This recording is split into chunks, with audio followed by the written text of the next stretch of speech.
Robert Sandoval in Ventura, California, which, see, Ventura was when I used to go to Los Angeles when PS Audio was located in Santa Maria and later in San Luis Obispo. I drove right through Ventura. It was right on the 101 highway. Yep, a cool little city. Okay, by the beach. Paul, can you read us part of the Aurora Project so we get an idea what it's like? I knew someone was going to ask that. Robert, thank you very much for the question. Sure. I just pulled something from chapter 22, and I don't want to give you too much of a background, but you probably know that our heroes, Sam Sawyer and Julia Bassi, are the main sort of treasure hunters, and some of the other characters in here, Grimes is the guy who raised Sam on the oil fields out in Gladewater, Texas, because Sam's father, Magnus, is a jerk and didn't raise him too well, and there's a lot of immediacy. They're heading to Antarctica in the middle of the winter, which nobody does, and I'm not going to tell you why they're doing that and being nuts, because they know it's a bad idea, but they have no choice. Yep, any good book, right? The characters have no choice in what they're doing. And so, so this is the beginning of chapter 22. I'll just read you a little bit so that you know what's going on.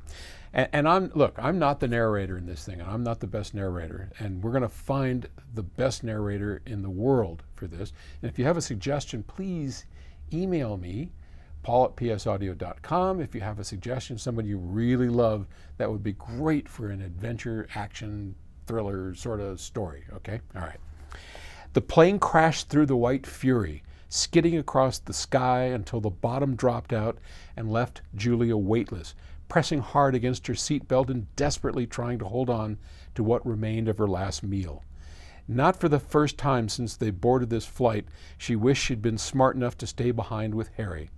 Though the professor had agreed that their plan held merit, she'd drawn a line when they asked her to join them. "I'll do what I can from the ground," Harry had assured them, "but I think we all know I'd be nothing but a hindrance, slowing you down if I came with you." 2,000 feet, shouted the co-pilot. "Yee-haw!" Grimes howled from the jump seat behind the pilot, grinning like a kid on Christmas morning. Sky, and by the way, Sky is their husky that Sam was a wild husky that Sam found in Greenland, and he's a major part of the story. And it's fun to have a dog in the story. Sky searched for safety between Sam's legs. What little blood remained in Julia's knuckles drained away, leaving her hands white as she clenched the armrests on the starboard side jump seat. 1,800! Pull up, warned the plane's automatic guidance system. "Shut that thing off," ordered the pilot. The plane's landing lights revealed a fusillade striking the windshield tracer bullets of snow. The wipers thrashed and the plane shook as if rattled by a giant hand. 1,800, 700. The pilot wrestled with the yoke. The fuselage trembled as the tail wings' ailerons slammed first left, then right. The 4 turboprops strained against the battering winds, and the wings stressed and flexed, flapping up and down more than Julia had ever imagined a plane should be able to do without coming apart in pieces like something out of a cartoon. "Have you ever flown into anything this bad before, Charlie?" she shouted. "Oh, hell yes." He clamped his cowboy hat on his head with one hand while the other gripped the yoke. "We're hurricane hunters when we can get to work." Grimes' leathered face showed his approval.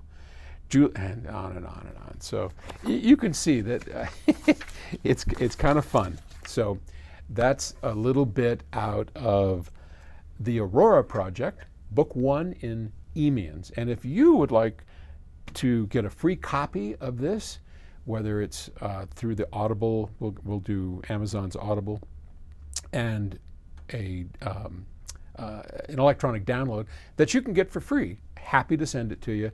Just go to emians.com, EEMIANS.com, enter your email address and your first name, and we'll take care of you. Okay. Thanks for the question. Talk to you later.